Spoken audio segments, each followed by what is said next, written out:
Function খুবই important একটি topic, SSC থেকে শুরু করে এইচএসসি এমনকি এর পরেও প্রত্যেকটি ধাপে গণিতের যে কোনো প্রবলেম সলভের ক্ষেত্রে তোমরা এই টার্মটির সাথে পরিচিত হবে। সো ফাংশন জিনিসটা আসলে কি, দেখো এখানে দুটো গোল্লা দেওয়া রয়েছে এবং দুটো গোল্লার মধ্যে দেখো এখানে 1 2 3 রয়েছে এবং এই 1 এর করেসপন্ডিং 5 লেখা হয়েছে, 2 এর করেসপন্ডিং 6 এবং 3 এর করেসপন্ডিং 7 দেওয়া রয়েছে।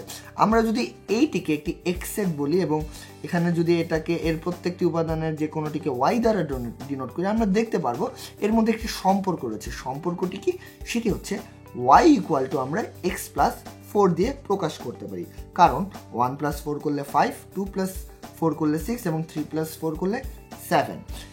এর দ্বারা আমরা দেখতে পারবো যে x এর একটি মানের জন্য y এর একটি মাত্র মান পাওয়া যাচ্ছে। খুবই ইম্পর্টেন্ট ব্যাপার, আবারও বলছি, x এর একটি ভ্যালুর জন্য y এর কেবলমাত্র একটি মান পাওয়া যায় ফাংশনের ক্ষেত্রে। দ্বিতীয় ব্যাপারটি হচ্ছে x এর মানের উপর y এর মানটি নির্ভরশীল, অর্থাৎ x এর আমরা এখানে যে ভ্যালুটি বসাবো এই ভ্যালুর উপর ডিপেন্ড করেই y এর মানটি পরিবর্তিত হবে। আমি যদি এখন x এর ভ্যালু 100 দিই তাহলে y এর ভ্যালু হবে 104, কিন্তু x এর ভ্যালু যদি আমি 200 দিতাম তাহলে কিন্তু y এর ভ্যালু হতো 204, অর্থাৎ x এর ভ্যালুর উপর y এর ভ্যালুটি ডিপেন্ড করছে। এবং এই ক্ষেত্রে যেহেতু x একটি ভ্যারিয়েবল এবং x এর উপর y এর ভ্যালু ডিপেন্ড করছে, তাহলে x এর এই ফাংশনটিকে আমরা y আকারে বলতে পারি যে y হচ্ছে x এর একটি ফাংশন এবং এটিকে আমরা f of x, g of x বা ক্যাপিটাল F of x ইত্যাদি বিভিন্নভাবে প্রকাশ করতে পারি। একটি উদাহরণ দিচ্ছি, তোমরা খুব ইজিলি বুঝতে পারবে। যেমন লক্ষ্য করো এই এক্সাম্পলটিতে f of x equal to x square minus 4x plus 3 এই আকারে প্রকাশ করা হয়েছে। এখন প্রশ্নটি হচ্ছে f of -1 ইকুয়াল টু কত হবে? এই জিনিসটি দ্বারা কি বোঝাচ্ছে?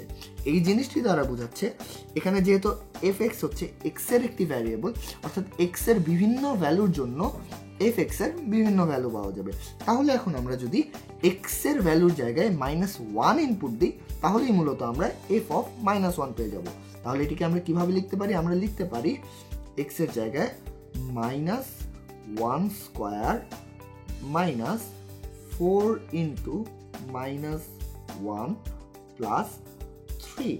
তাহলে এটিকে সলভ করলে কি হবে? -1 স্কোয়ার ইকুয়াল টু 1, এখানে হয়ে যাবে প্লাস 4 এবং এখানে হবে প্লাস 3। তাহলে ফাইনালি আমরা পাচ্ছি কত? f of -1 এর মান ফাইনালি আমরা পাচ্ছি 1 প্লাস 4 প্লাস 3 অর্থাৎ 8। এভাবে করে আমরা ফাংশনের মানগুলো বের করে ফেলতে পারবো এবং এই মানগুলো বের করা শিখলে তোমরা ফাংশন সংক্রান্ত অন্যান্য প্রবলেম সলভের দিকে একটু একটু করে এগিয়ে যেতে থাকবে।